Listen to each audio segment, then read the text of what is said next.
unleveraged beliefs diminish over time. So what you believed 10 years ago, well, I used to go to church. I believe those things. I can guarantee you that you don't believe it like you used to if you haven't been building and leveraging that belief through faith. And I firmly believe that this is one of the reasons why outside circumstances impact us the way it does. Because when things happen that impact me and begin to drive fear into my life, because here's one of the things I know. Most of us in our community, we're believers of something. Whether it's Christianity, whether it's Islam, whether it's Buddhism, like you talk to most black folk, so-called black folk, and you ask them what they believe, whether it's Hebrew Israelite, like they believe something. There's something that they say, I fundamentally believe. And I'm not here to say what's right or wrong. What I'm here to say is whatever it is you believe, have you been actively leveraging it?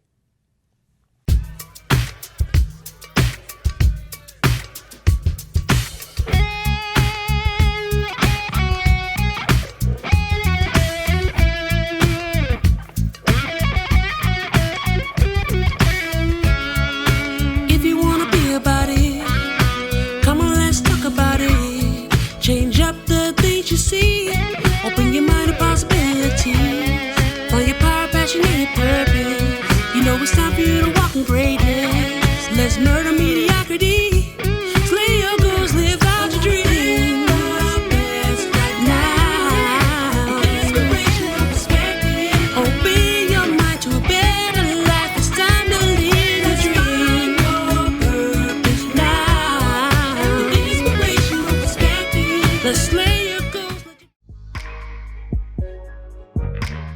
What I've come to find out, and I've been doing this work now for well over a decade,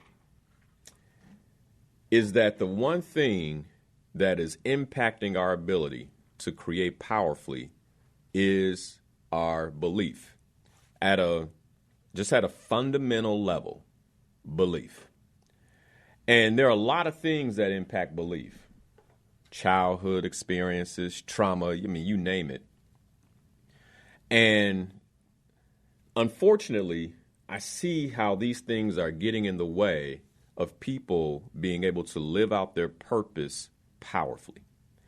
And what I want to do today is do the best job that I can do with the Creator's help to support you in transforming your belief system in a way that will support you in moving your life forward powerfully in ways that you haven't done it before. Now, on a show like this, the only thing that it's going to cost you is your attention. Like your willingness to say, I'm going to stick with this one, think through it, walk through it, push past the trigger points, because there may be trigger points, and get what I believe I need to create powerfully in my life.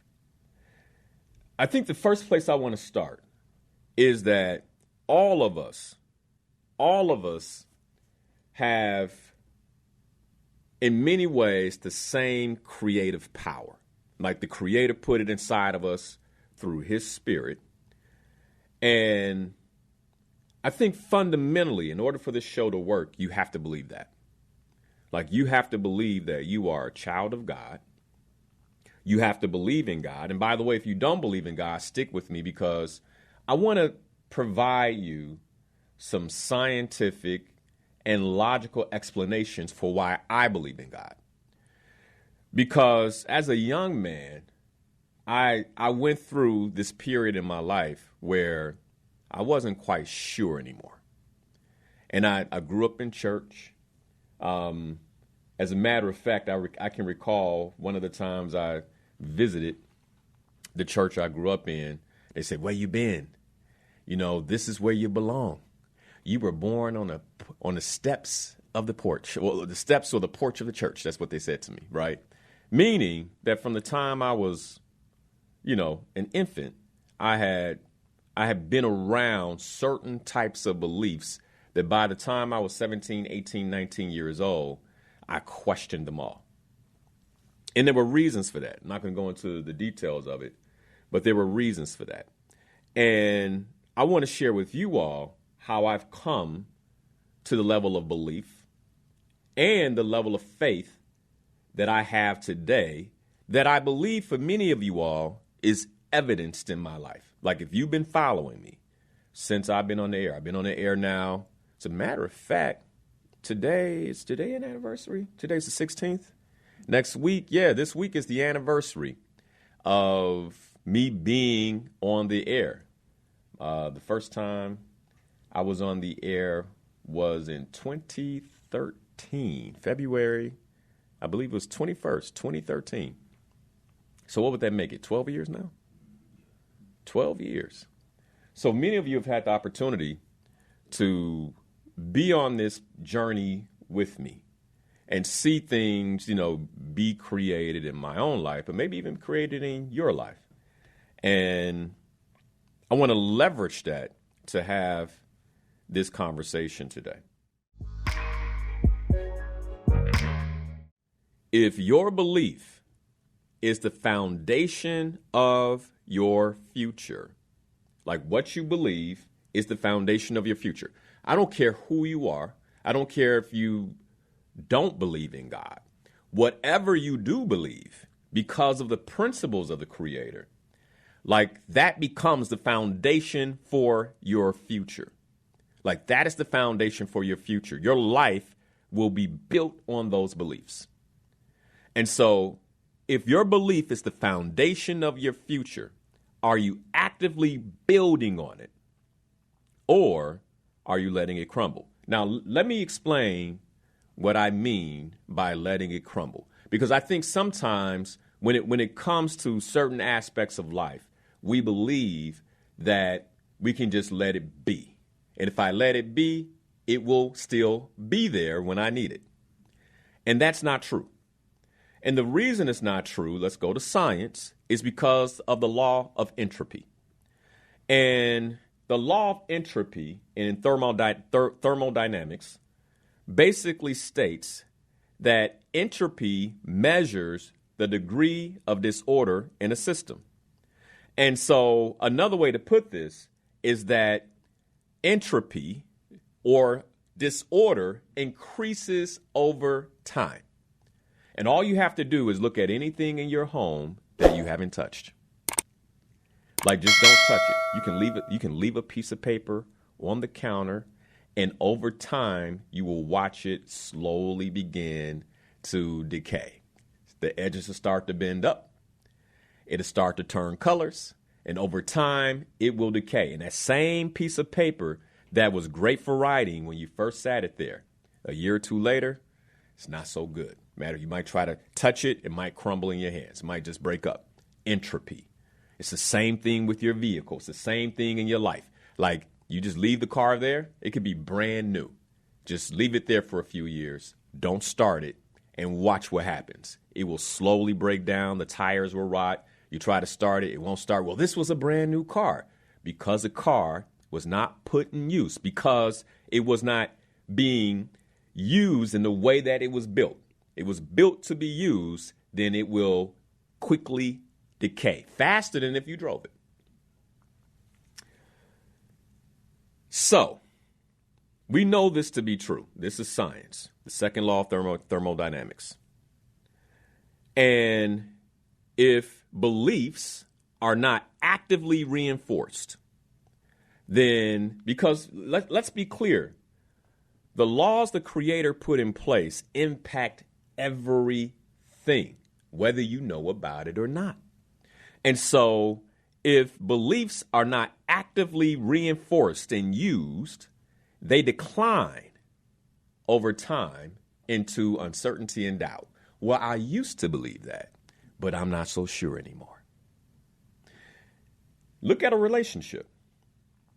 If your spouse doesn't reassure you of their love, right? Constantly saying, I love you. Valentine's Day just passed. Like somebody's feeling loved, someone else is not. Okay?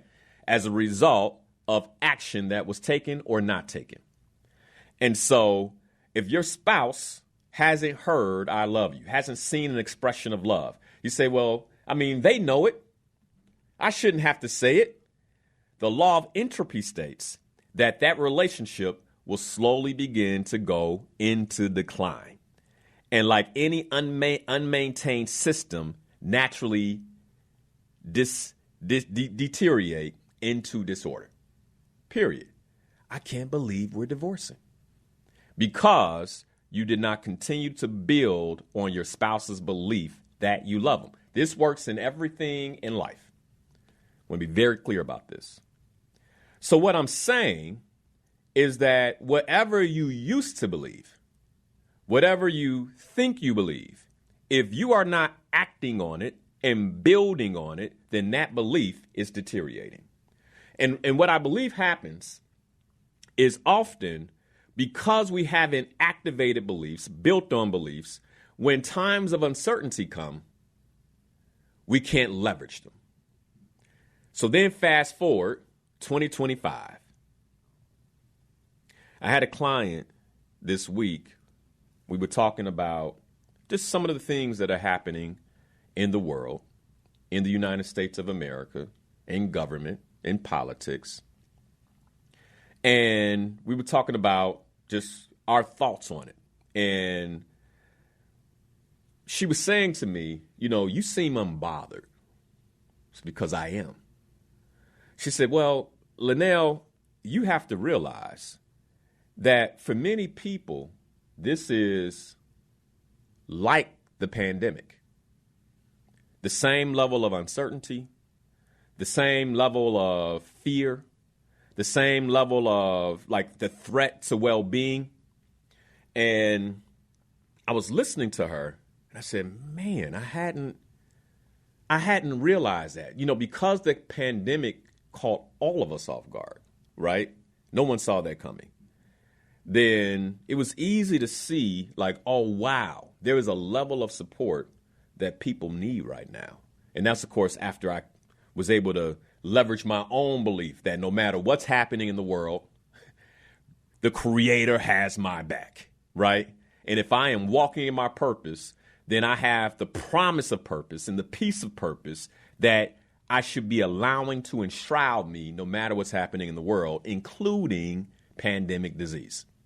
And so once I was able to stand in that, I was able to support other people. And so in this case, on a personal level, I saw this coming. Like, so I'm not shocked or surprised. And because of that, I believe I've been insulated from what other people might be feeling. And even with all of this, because I saw it coming, the reason I'm not shaken is because of my belief.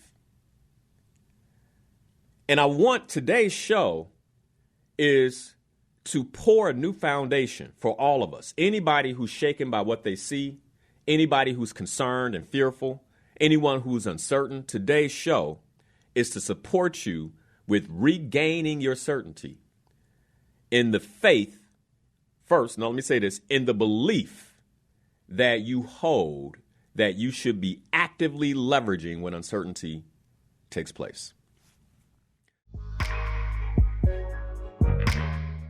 When I was 17, I left home. It wasn't to go to college. It was because I was tired of living under my parents' roof. I was the oldest of 6. I felt like I wasn't being given the opportunity to live out my life as a teenager without all the responsibility of younger siblings and Linnell do this, Linnell do that. Hey, Ma, Dad, I'd like to go out this Friday with some friends. Nope, we got our date night. You're going to stay home and watch the children while we date. I'm like, man, I didn't have these children. Like, I didn't go through all the fun activities to make these children. Why am I the one who's being leveraged, given the responsibility to take care of them? And so I thought I would show my parents, like, hey, I can take care of myself because my mother was like, well, you get to do what you want to do when you can take care of yourself. Well, bet. Watch me. So I left home at 17. And when I left home, I was questioning everything I had grew up under. I'd grown up in a non-denominational Christian church that was fairly strict, lots of rules. And so this is my opportunity to get out and spread my wings. And I was doing it without any core beliefs. And this is really important. This is really important. Because what do you think happened? As I began to go out into the world and experience real life, having to take care of myself, having to pay rent, having to put food on the table for myself without any fundamental beliefs, like nothing core, no anchors. What do you think happened to me? For those of you watching on Facebook, just put it in the chat. Like, what do you think the impact of that was on my life? Going out into the world where you are questioning, I'm questioning the core beliefs I grew up with. Is there a God? Who is this guy they call Jesus? Is this stuff even real? Did I grow up in a cult or did I not? Like, these are some of the things that I was, and then when I would look around at some of the people who so-called were in alignment with what I was taught to believe, what I was told to believe, they didn't line up. Because, I mean, if you're saying that you believe in the Bible, it sure don't look like it, right? Fundamentally. So my belief across everything was basically not there. I was moving in the world with no fundamental core belief. Somebody on Facebook said, you failed. You failed. 100% accurate. And here's the thing. Chaos, you got into all sorts of trouble, I'm sure. Man, let me tell you. I did things that I'm embarrassed to tell you to survive. I stole. I got involved in things because it was like, now I'm in survival mode with no core beliefs. And when you're in survival mode with no core beliefs, then you're willing to, like, there's nothing holding you from taking the next step, saying, no. That's not how I should behave because I'm behaving in alignment with a core belief that will deliver the promise to me. That wasn't in place. And so that's right. You didn't do well. You all get it. Someone said you had a hell of a learning experience. And so within 2 years, I could look at my life and say, nah, this ain't it. By the time I was 19 years old, I'm thinking to myself, man, okay, something has got to shift. Something has got to shift because even though you didn't believe what they believed, not believing it is not going well for you. And so I got curious. I said, you know what? Maybe it's time for me to get clear about what I believe. Because this life without clear belief isn't working for me.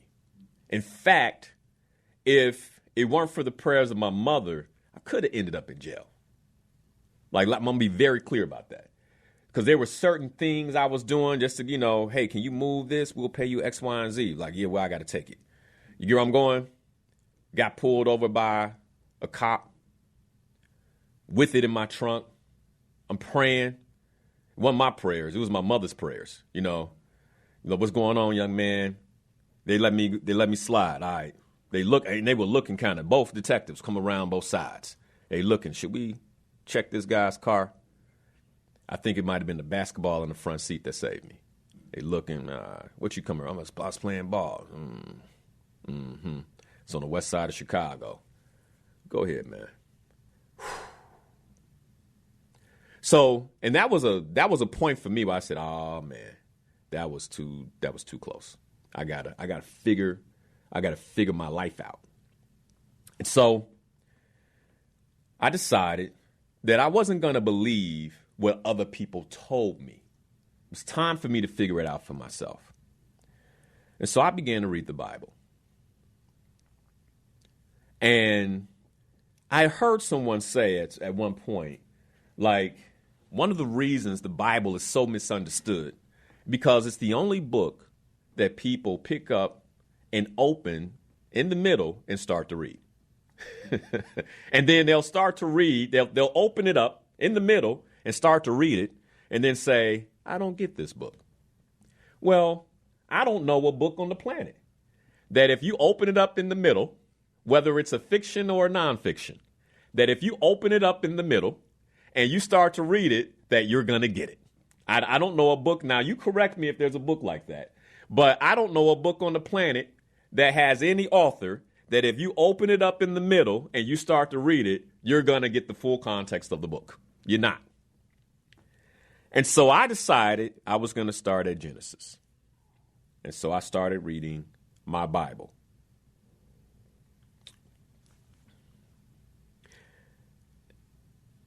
For the next 2 years, I read the Bible, cover to cover. And I'm going somewhere with this, because I believe there are people who believe they believe something, but when some type of circumstance or situation happens, because they thought they believed it, they can't leverage the belief. Like, they can't leverage it because you don't really know what you believe. You believe what you were told, not what you believe because you know. You understand where I'm going with this? If you understand, because today I need to make sure I'm really clear. If you understand this, those of you watching on YouTube and Facebook, then just give me a yes, I understand. Let me know that you're tracking with me. Yes, I understand, Linnell. Linnell, you're being clear this morning. And so I decided that I needed to know what I know.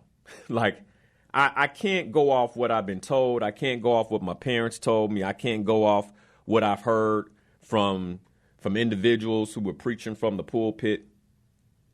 Like, I need to know. I'm not leaning on any of you all. My life is too precious. I only get one. I need to understand what I should and should not be believing. And so I read this book. It took me 2 years to read the Bible. But something happened, because there were fundamental things that I questioned that I no longer questioned. There were fundamental things where, like, all of a sudden I began to understand why my parents dealt with me in a particular way.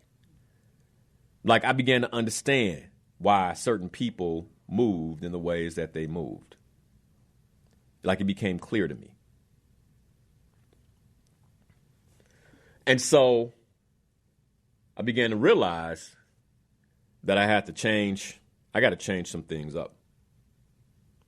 I gotta go backtrack. I gotta change some things up. And I'm going to share some of the core stories that transformed my belief. I'm going to share some of those stories with you. If you can write this down, you should write this down. Belief drives behavior. Write this down. Your belief drives your behavior. Your belief drives your behavior. Belief is only one part. This is part two. So number one, your belief drives your behavior. Part two. This is the second part. Belief is only 50% of faith. In terms of how I belief works, it only makes up 50% of faith. So just because you believe something doesn't mean you have faith in it. And this is very important for you to understand. Faith equals belief, I believe it, plus I believe it so deeply, I'll take action, even if I take the action blind. I'll take action. I believe it so deeply that I take action. Faith equals belief plus action.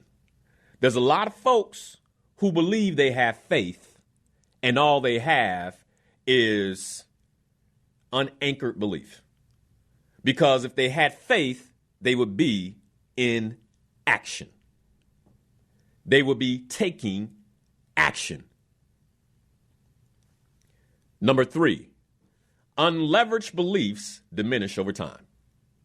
So what you believed 10 years ago, well, I used to go to church. I believe those things. I can guarantee you that you don't believe it like you used to if you haven't been building and leveraging that belief through faith.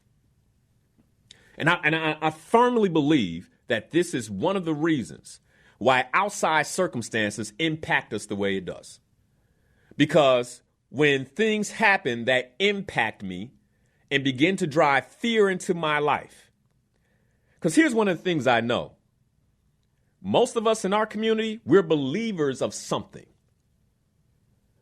Whether it's Christianity, whether it's Islam, whether it's Buddhism, like you talk to most black folk, so-called black folk, and you ask them what they believe, whether it's Hebrew Israelite, like they believe something. There's something that they say, I fundamentally believe. And I'm not here to say what's right or wrong. What I'm here to say is whatever it is you believe, have you been actively leveraging it?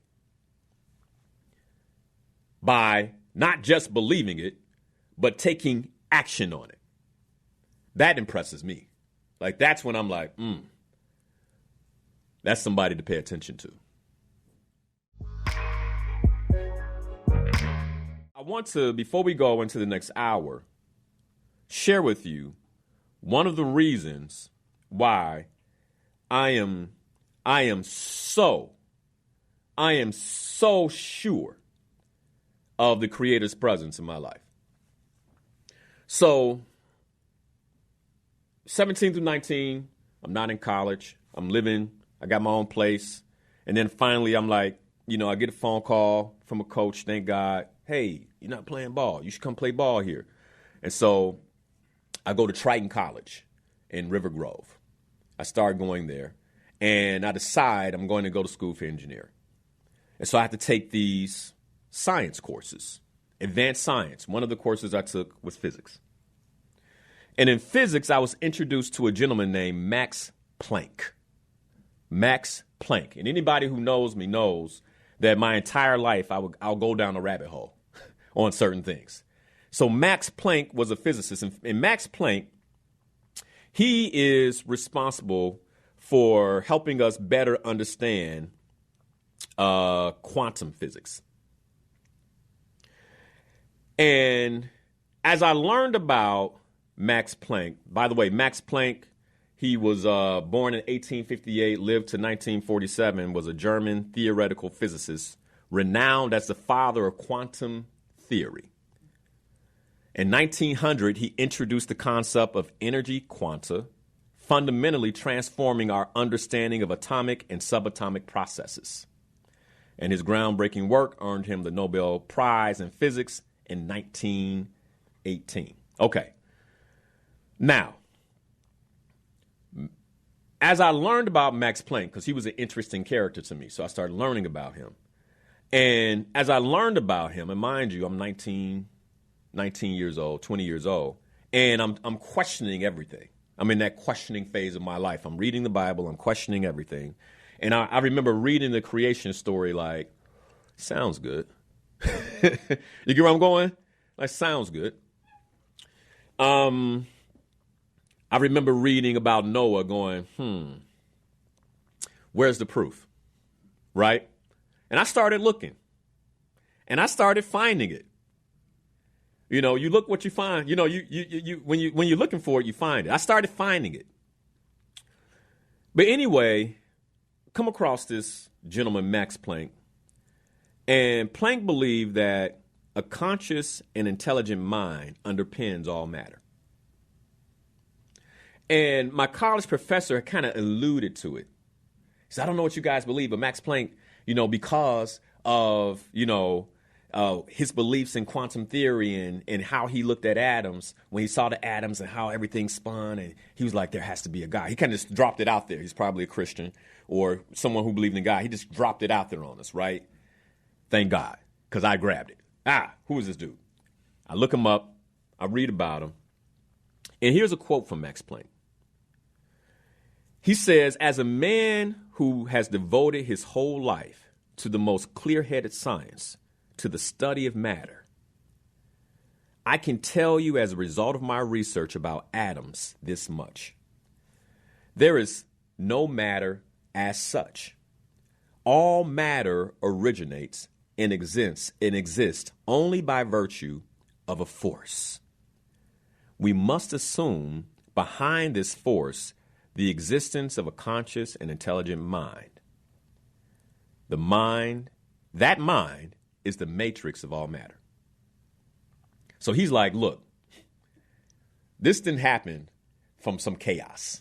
This happened on purpose. There's a force behind. He's looking at science. He's looking at the atom. And he's saying, man, there's something behind this. And this is a renowned scientist who's like, my belief is now clear that there is something behind it. Like when I look at the atom, I have to believe that there is a force behind all of this. There is some existence of a conscious and intelligent mind, and this mind is the matrix of all matter. Like it has created everything. Boom. Okay, now I believe the creation story. You guys follow? Now I'm like, oh, I'm reading the Bible at the same time. I'm going to school. I'm in physics. I'm like, boom, all of a sudden something happens. There's a creator. You can't convince me that there's not now. You get where I'm going? I believe that with every fiber of my being, every cell. I believe that. Every cell.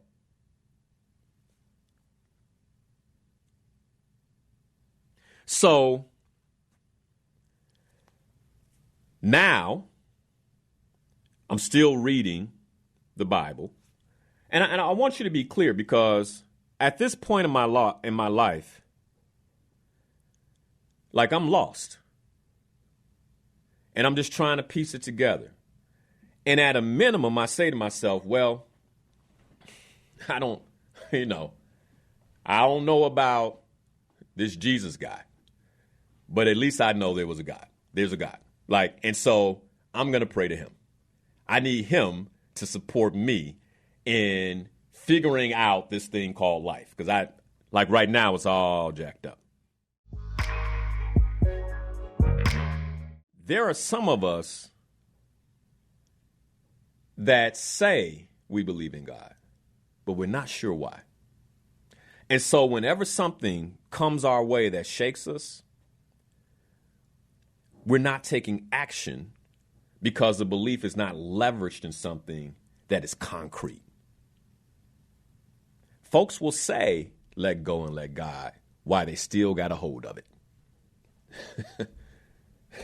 Like they'll say it, but I'm still, I can't let go. Because consider, you might not really believe. And by the way, fundamentally, I can't talk about belief without talking about my very deep beliefs. So this is going to be a trigger point for some folk. I might lose followers. Man, this guy done went religious on me. No, I'm sharing my deep core beliefs. This has nothing to do with religion. My deep core beliefs. I'm trying to support us in understanding how belief functions by sharing my story of belief. I hope you can follow. So, thank God for Max Planck. Now, why does this matter? Here's another scientific insight. I'm going to swing you back and forth to make sure you can come with me. Your brain has something called the reticular activating system, RAS, R-A-S. It's referred to RAS in the scientific circles. And this serves as a filter. Now, why do you have a reticular activating system? Well, one of the reasons is because so much information is entering your brain that you can't take it all in. Even now, for me, the amount of information entering my brain, there are colors in the studio, lights in the studio, television, soundboards, light switches. I can't take all those different things in. There has to be a point of focus. So the brain has to find a point of focus, and it finds it through the reticular activating system. Let me give you an example. If you believe that in today's climate, with everything that's going on, that opportunity exists, if you believe this, remember, belief is grounded. A belief that is grounded, your brain will see them. Your brain will notice the opportunity. You should invest right here. Oh, look what's going on. Look what Mr. Musk is talking about. Hey, do this, right? If you believe that there's opportunity, if you believe that opportunity is closing and everything is falling apart, then that is what you will see. Oh, same thing. Look at what Mr. Musk is doing. It's going to ruin my life, right? Two people with two different beliefs can see the same thing and have completely different thoughts based on their belief, based on their beliefs. Here's another practical affirmation. One of the things we hear all the time is you should focus on positive affirmations. You should visualize. Why is this one of the fundamental core points of self-development?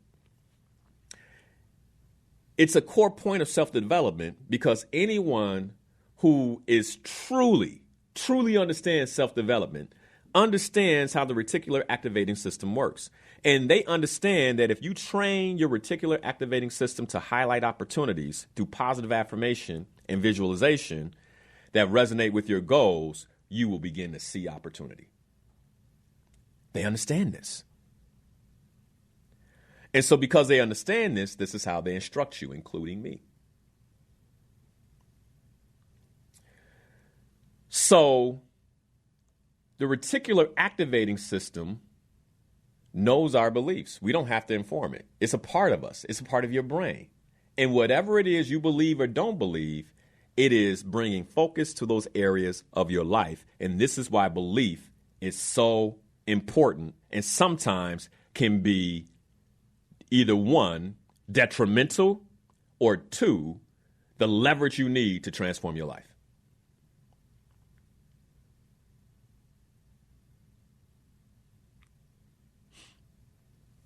Now, here's what we're going to cover in the next hour. I want to talk about some of the biblical narratives that completely shifted my belief. And I think this, if you believe in the Bible, the Torah, whatever it is that the Quran, all these things kind of run, that this will shift something for you. I firmly believe it. Then I want to talk about faith in action amidst uncertainty. Because right now, let's be clear, there's opportunity. Given all the uncertainty, there's opportunity. Right now, there is nothing that is happening in the physical realm that can in any way impact the power of the Creator in the spiritual realm. Nothing. Our beliefs influence our actions that then shape our reality. Now, if you've had some trouble with your faith in the Creator, I want to give you some examples. One of my favorite stories. So when I was reading, I shared that, I started to read the Bible at 19, took 2 years. And one of the reasons it took 2 years is because I would go to the library, remember those? And I would go and find the big Bible atlas, and I would actually look and say, did they really go there? And how would that look if they went there? And by the way, that curiosity and that question all it did was deepen my faith. Because then you start to deepen my belief. Because I want to be very clear about these words. I don't want to use them interchangeably. It deepened my belief, not my faith. It deepened my belief because faith is belief plus action. All right. And so it deepened my belief. And I was looking at these things and I'm like, man, so they really went there. And this is where they would have crossed the Red Sea. Huh. Then I went and I would try to find, well, did they find anything? Did divers ever find anything underneath the Red Sea? And I'm like, oh, they did. Wow. That's amazing. Man. You know, so that's what happened. And it took 2 years to get through that. Now, there's a story. There are two stories about two kings that really blew me away. And they're stories of faith. And it's something I've held on to. Now, many of us, we know about King David. Many of us know about King David. And if you want some good reading, read the life of King David. Like, you want some really good reading? Like, it's better than any novel that you can pick up. I promise you. Like, this guy, he was something. But here is a man, even as a child, who had such deep belief and faith in God that, let me be clear about something. My wife and I were talking about this a couple of weeks ago. David was different. Case in point, how many men, if they had to oversee a flock of sheep, and a lion came and took one in the mouth and started to run away, how many men would chase the lion down versus actually say, well, Pop, we lost one today? I mean, think about that, right? We lost one. We got 73 sheep. I don't know how many he had. I'm just saying, right? We got 73 sheep. 72, I think we're going to be okay. And this is the reason I say David was different. Because David went and chased the lion down, killed the lion, and took the sheep from its mouth, and then mended its wounds. You know, there's a lot of men out here who think they some bad boys. I don't know if he was bad as David, though. I mean, you get where I'm going? Like, just different. Just different. Like, he was different. So then when you've been acting in that way and somebody is calling out and somebody is calling who you believe are the people of God out, and you kind of walking up like he's supposed to deliver his brother some things, what's going on? Oh, boy out there, man. He said, send somebody out there to fight. Well, who going? Nobody. Everybody afraid. What? Like, this the same guy that just took a sheep out of a lion's mouth. What? I'll do it. Anyway, you go read for yourself. Here are the two kings that, and by the way, I'm leveraging David because David actually, even after his death, supported his lineage in winning battles that they shouldn't have won. And one of the stories is about King Abijah. And King Abijah, he was, many of you all, if you don't know biblical history, children of Israel split into two kingdoms, the kingdom of Israel, the kingdom of Judah, and then they would fight each other. Sound familiar? Okay? Then they would fight each other. And King Abijah was the king of Judah. And in this story, I believe his king starts with an R. Anyway, he's the king of Israel. They end up meeting on the battlefield. And King Abijah says to his soldiers, hey, they worship Baal. They worship false gods over there. at a minimum. And by the way, King Abijah wasn't the greatest guy. But this is what I want you to understand about faith, you guys, and belief. He believed because he allowed the Levites to come after they were expelled from the kingdom of Israel. He believed that because he allowed the practices of them to continue to honor God, that he had favor over the other king. He believed it. And he went out to battle believing that, even though he was outnumbered 2-1. Belief plus action. Belief plus action. Even when the king of Israel went to flank him, and they turned around, and they saw they were surrounded, he said to his soldiers in so many words, "Fear not." He told the priests, "Blow the trumpets." Because of who we are, because we are the lineage of the house of David, because we believe in God, even though I'm not the best, he won't let us lose. And they didn't. And they didn't. Now, his son, Asa, saw this. And when you read the Bible, it says that King Asa, his heart was right with God. Even though he didn't do everything, he didn't destroy the high places. And I want you, because in all of our lives, these are some of the things that are happening. Like some of us, we believe. And by the way, we're not doing everything. Like we didn't go destroy the high places in our lives. But that belief when leveraged, does everything. So what happens to King Asa? The king of Ethiopia comes against him. And when you do the math, he had about 1 million soldiers. And Asa goes down to meet him. And he says this prayer. He's like, "Look, I'm outnumbered, but I believe you are the God of David, the God of my father.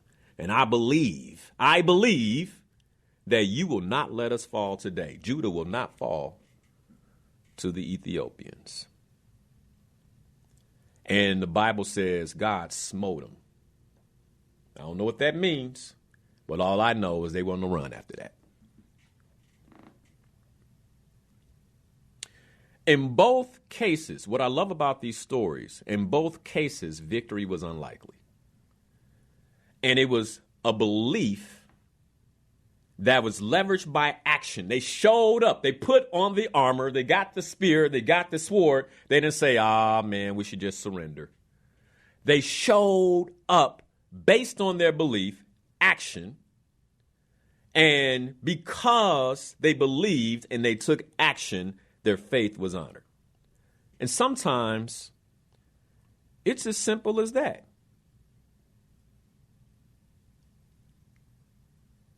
Sometimes the Creator wants to know that if I'm going to move you to the next level, I need to know that you're going to depend on me, because what's coming next requires that level of dependence. I need to know. If I'm going to take you to the next level, I need to know. And then many of us, we're like, "Oh, I'm outnumbered. I don't know." And we refuse to take action. And then we wonder why what's happening in the world impacts us the way that it does.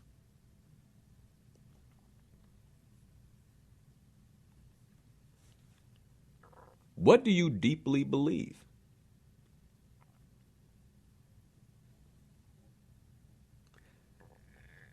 And how does what you believe align with the life you desire?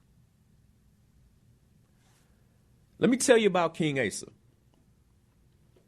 And here's what happens. King Asa witnessed the victory against the Ethiopians. He had about 500,000 soldiers against 1 million. Same thing as his father, 2-1. He witnesses that. And then later, after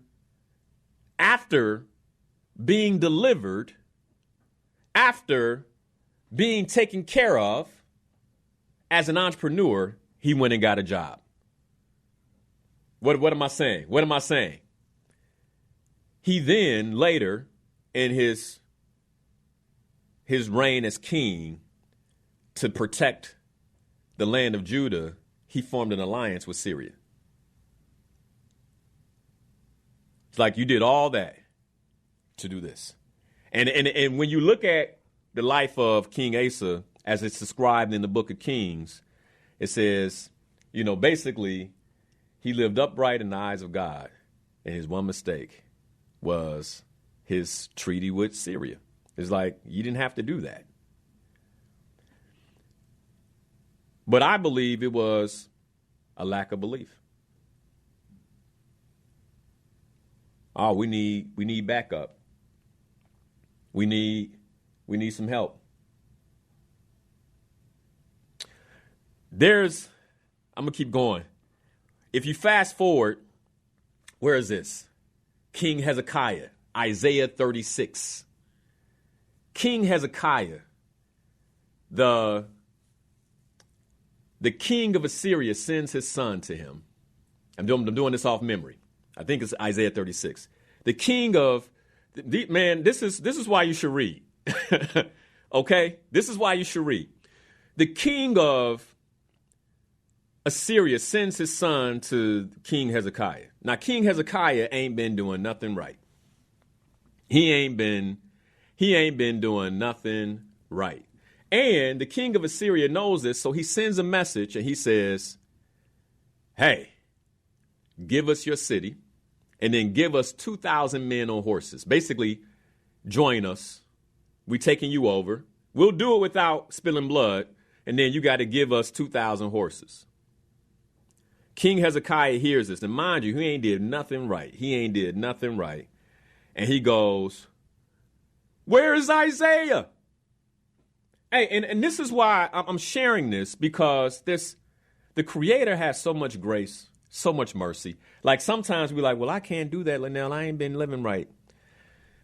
Well, look what happened for King Hezekiah. And matter of fact, his enemies knew he wasn't living right because his son, in the speech he gave, said, I know that you can't go calling on the Lord your God because you destroyed his altars. I know you can't do that.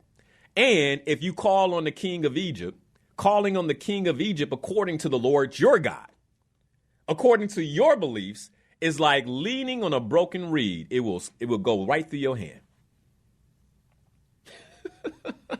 This is the enemy telling him. Sometimes your enemies know, like they know, yeah, you ain't right. You ain't doing what you're supposed to do. And they have more faith than you do.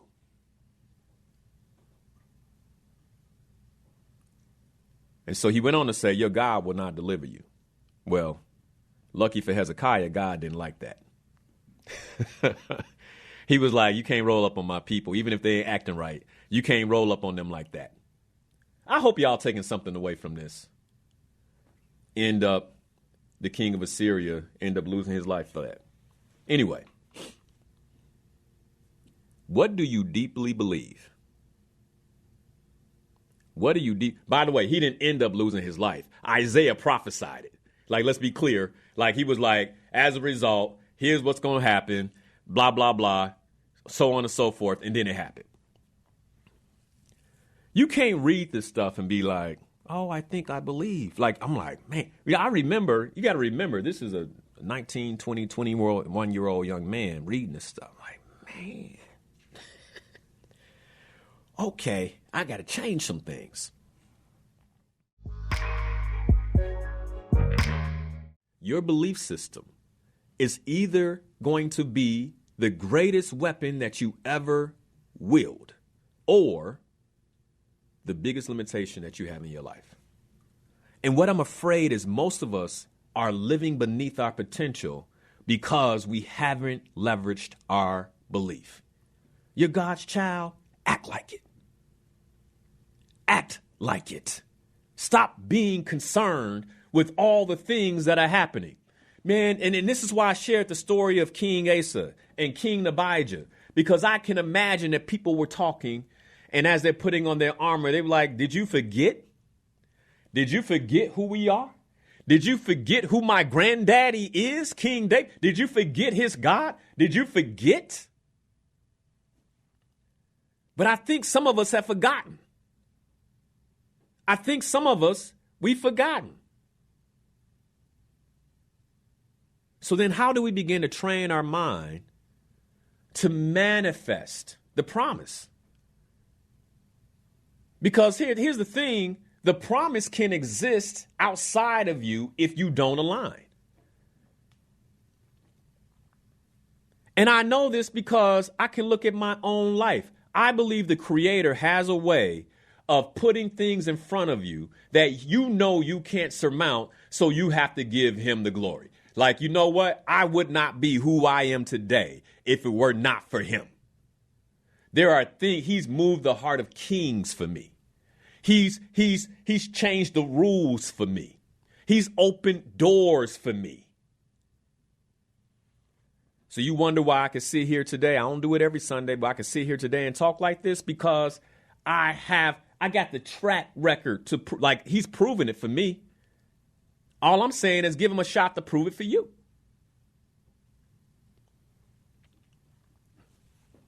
So what is the neuroscience of belief? Let's go back to the scientific side. Let's go back to the scientific side. I'm going to keep bouncing. That way, because somebody like, okay, I was about to turn because you was, man, felt like church. Neuroscience of belief, understanding the reticular activating system. So the reticular activating system acts as a gatekeeper. And what it does is it filters external information to align with your internal beliefs. The amazing thing for me, and this is one of the reasons I believe the Bible so deeply, because it's like everything that is lined out in the Bible kind of lines up in science.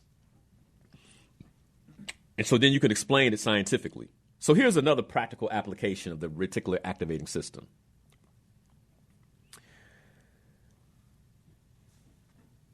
Beliefs, what they do is they act like neural pathways, and they begin to realign your neural pathways. And neural pathways, especially when they're new, they require regular reinforcement, right? And so just because, like today, what will happen is man, Linnell, help me. I'm going to double down on my belief. Well, consider that there's a new neural pathway that was been formed, but now you have to reinforce it. You got to reinforce it Monday. You got to reinforce it Tuesday. If you want it to operate in the way that it's supposed to operate, where it's automatic, you got to reinforce it Wednesday. You got to reinforce it Thursday. You got to reinforce it Friday. You got to reinforce it Saturday. Listen again Sunday, because next Sunday, then I'm going to give you examples in real life. Because what happens now is we're like, oh my God, Trump is in office. He's tearing up everything. DEI is gone. What are we going to do? Oh, well, let's take you back to the 1800s when none of that existed. There are folks that look like you who, at the very threat of being lynched and killed, created more than most of us will ever create. We're going to talk about them next week. You want to talk about some black history? Let's talk about some black history. If you've been following me on Instagram, you already been seeing the stories. And I'm like, 2025 is hitting different. I don't want to just talk about the regular folks. I want to talk about entrepreneurs and business people that push past boundaries, that believed in themselves, have faith in God, that no matter what, you'll take me to the next level. And even when it seemed impossible, did so.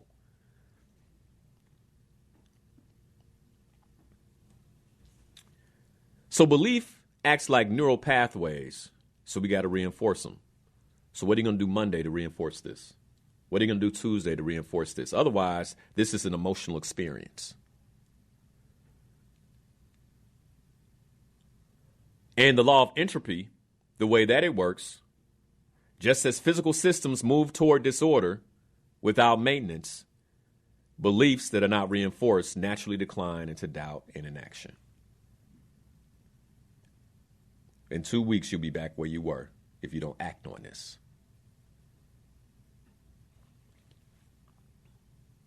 So then what are some strategies? I would suggest that you affirm yourself. I am a child of God. there is nothing that stands in front of me that I can't knock down with his help. I would affirm myself.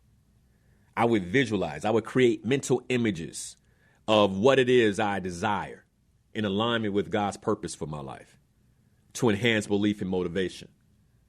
I'm sorry, but there's no executive order that can disrupt my purpose. Linnell, why are you so unbothered? There's no executive order that can disrupt my purpose. Doesn't really matter.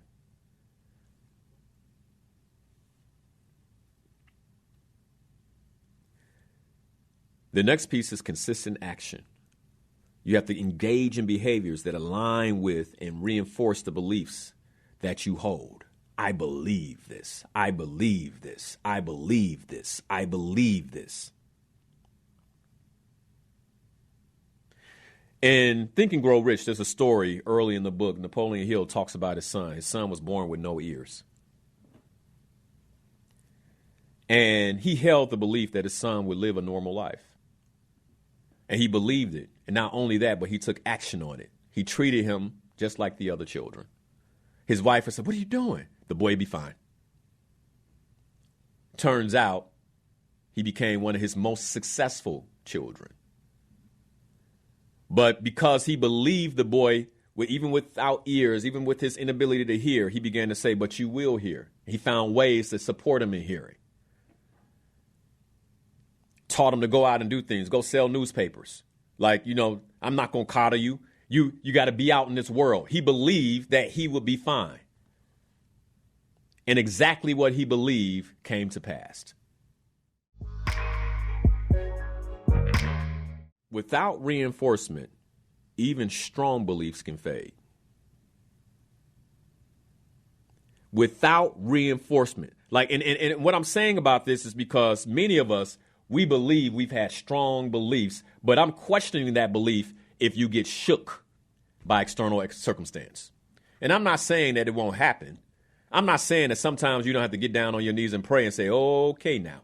I'm not saying that. But then when the action comes to you, are you taking it or are you, well, hold on now. Are you taking it?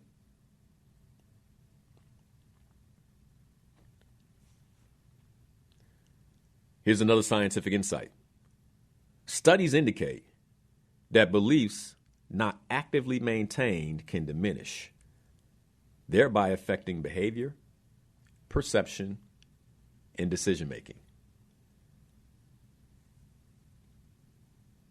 So then what I want you to do this morning is I want you to sit back and think, do I hold any dormant beliefs? Like I thought I really believed it. I thought I really believed this, but maybe it's gone dormant. Maybe entropy has begun to erode this belief and I need to build it back up.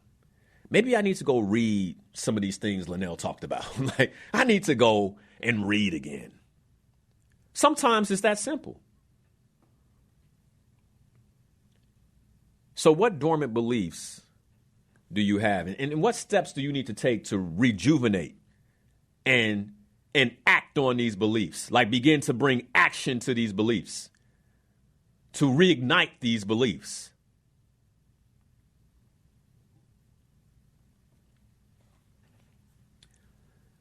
I believe that our beliefs are like seeds. You tend to them, you take care of them, you weed them,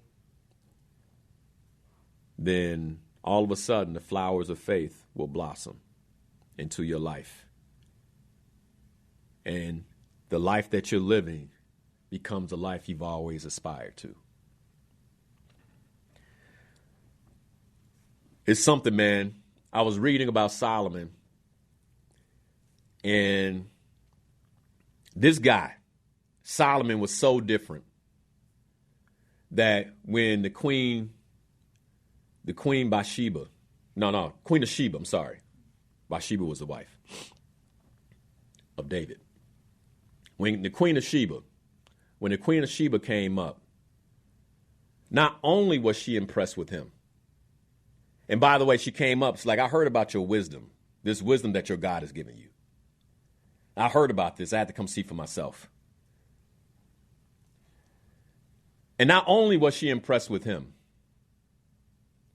But she was impressed with his servants. They different. Everybody different. She was impressed with what they wore. Look at their clothes. Even their clothes are different. How they move, different. I'm sure she probably talked to some of them. Hey, come here, holler at me real quick.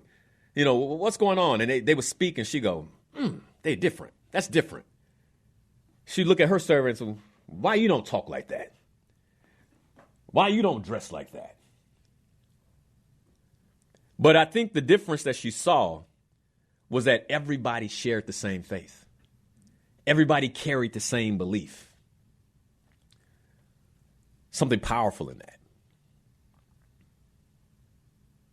She turned around and gave, don't quote me on it, look it up. How many talents? Ask ChatGPT, how many talents of gold did the Queen of Sheba give Solomon? And what does that equate to in today's money? This is how she was so impressed that she paid this man for his advice. Where did it come from? When Solomon was a young boy,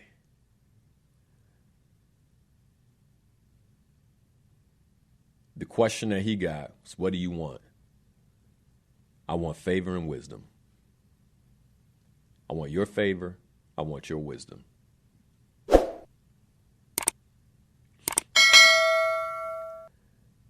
So my question is, what is it that you truly believe? You go back, you look at these stories. Fast forward. I was talking with someone about, my wife and I, we were talking about the book of Revelations. And I said, well, did you know how the book of Revelations got written? She said, what are you talking about? I said, well, they tried to kill John. I don't know if some of you all ever read Fox Book of Martyrs. See, this is when I start to change my opinion on Jesus. Let me see. Here's how much money she gave him. Let me see. According to the Bible, 1 Kings 10:10, 2 Chronicles 9:9, the Queen of Sheba gave King Solomon a gift of 120 talents of gold, along with spices and precious stones. How much is 120 talents of gold? 1 talent is roughly 75 pounds. 75 pounds of gold? Woo! Okay. 120 talents will be about 9,000 pounds of gold. That's almost a ton. She gave this man a ton of gold. In modern terms, at a gold price of $2,000 per ounce, that would be worth approximately $288 million today. Almost 300. I'm so impressed with you. I'm just going to give you $300 million. I need that kind of favor. My goodness. When I talk about the promise of purpose, you all, I promise you, today I'm sharing deeply what I believe. Because I want you, whatever it is that you believe, what I'm saying is I want you to believe it this deeply. I said, do you know they tried to kill John multiple times? Imagine them saying, man, we can't kill this guy. We're going to put him in boiling oil. And believing in your purpose so much, will you renounce Christ? Absolutely not. There's boiling oil right there. I'm telling you, man, that's a different level of belief and action. Absolutely not. Put him in the oil. They put him in the oil. Is my man swimming? We can't have people seeing that. Pull him out. Pull him out. They pull him out. They say, okay, we can't kill him. Pull him on the island of Patmos. And the reason they couldn't kill him is because he still had purpose. He had to write the book of Revelations. They couldn't kill him. Promise provides a promise, and it provides peace. Like when you have purpose, they can't do nothing to you until the purpose is fulfilled. Whatever that purpose is, whoever it is you're supposed to touch. Last week we closed the show Last week we closed the show with the probability of our births. Ade ran it. At the end of it, it said the probability that you are you is 0. And that you were born is 0. When you look at all the ancestors through time that had to survive the wars, the illnesses, the disease, the pandemics, you name it, for you to be here today, for you to be here right now, it's not a mistake. There's something that you're supposed to influence. There's something that you're supposed to do. There's something that you're supposed to create. There's a purpose that you're supposed to fulfill. And it goes unfulfilled if you don't believe. It goes unfulfilled if you don't take action on that belief. It goes unfulfilled if you allow fear to stop you every time there's uncertainty. It goes unfulfilled if you allow external circumstances and situations to dictate how you move. It goes unfulfilled if all you do with your life is fight for survival.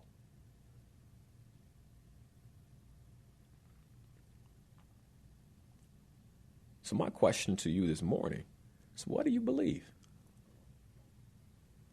Now, I'll share my beliefs, and I'm not telling you to believe the way that I believe. I'm not telling you to believe what I believe.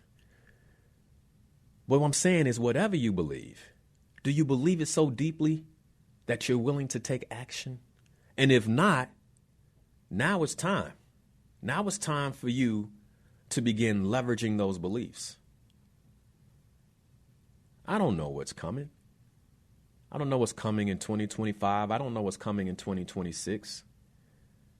And I can tell you the only reason I don't have anxiety about it is because of my belief.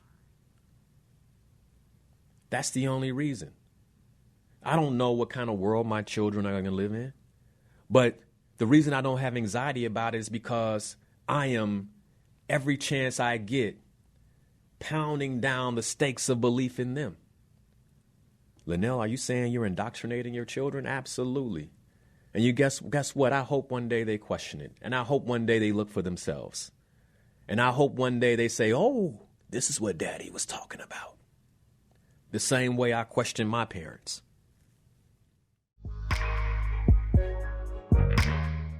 When I left corporate America, people thought I was crazy. I think it was only ones close. My wife understood. At least she told me she did. My own mama, I remember when I shared with her, she was shook. She was shook. What? You what? Linnell. One of the things about belief is everyone won't believe what you believe because not everybody's path is supposed to go that way. And so what happens when it comes to purpose is that when you begin to gain clarity on the action you're supposed to take that's aligned with the belief you have, you got to remember that that was the gift that was given to you. Nobody else is going to get it. Do you still believe? If mama don't believe? Do you still believe? If daddy don't believe? Do you still believe if your friends don't believe? Your mentors don't believe? I had mentors at the time. Linnell, it's not a good time. Linnell, I don't know if that's the right thing. Well, I don't expect you to know. It wasn't downloaded into you. It was downloaded into me. And then when I look back, I'm like, man, what if I didn't take that action? I hope this segment supported you. I really do. I don't claim to know all the answers. That's why I share my experience. That's the experience I understand. That's the experience I know. And I hope that by sharing my experience, my own journey to belief, my own journey towards taking action on that belief, my own journey of faith, will support you in whatever it is that you're going through now. Will support you in terms of how you see what's going on now, and will shift the lens that you use in terms of how you should be creating in your life. I love you guys. I truly do. My purpose is to support you all with living the best life possible. And when I see our community stressing, upset, feeling disorientated as a result of what's happening externally, then this is what I do about it. I teach. Thank you for watching Inspirational Perspective. If you love this show and you want to see more content like this, you can go right here. And if you like this subject and you want to see much more content that we have available for you, just click the button here. As always, thanks for watching. Be sure to watch the show live, 7 a.m. every Sunday morning on WBON Radio, or you can catch it right here on YouTube or Facebook.com/Coach Linnell Harris. Be sure to hit that like button. If you haven't already, be sure to subscribe so we can get more content just like this to you.